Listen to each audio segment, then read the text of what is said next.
Praise the Lord. Do not rush into anything without approval of God. దేవుని అనుమతి లేకుండా దేని వైపు కూడా వెళ్ళకు, ఏ మార్గాన్ని ఎంచుకోకు, ఏ ఒక్క పర్సన్ని నీ జీవితంలోకి అనుమతించకు, లేదా నువ్వు వెళ్ళకు.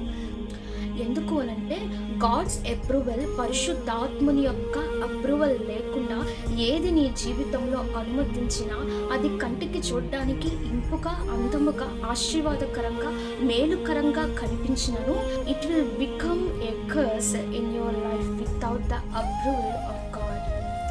లోతు ముందు 2 ప్రదేశాలు ఉన్నాయి, కనాను, సొదొమ గొమొర్రా. లోతుకి సొదొమ గొమొర్రా చాలా అందంగా కనపడింది.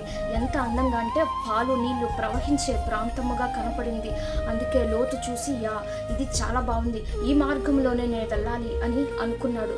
లోతు గాడ్స్ అప్రూవల్ ఏ ప్రాంతం పైన ఉంది అని లోతు గ్రహించలేకపోయాడు. లోతు సరిగ్గా డిజైన్ చేయలేకపోయాడు.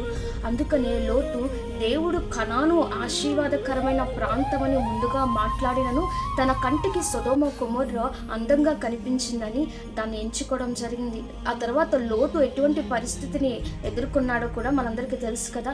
ఆ ప్రాంతంలో అందరూ కూడా ఎంతో దుష్టత్వము కలిగిన వ్యక్తులు, చెడ్డవారై ఉన్నారట. అటువంటి ప్రాంతము, ఆ ప్రాంతము మన కంటికి అందంగా కనిపించినంత మాత్రాన ఏది కూడా ఆశీర్వాదం కాదు.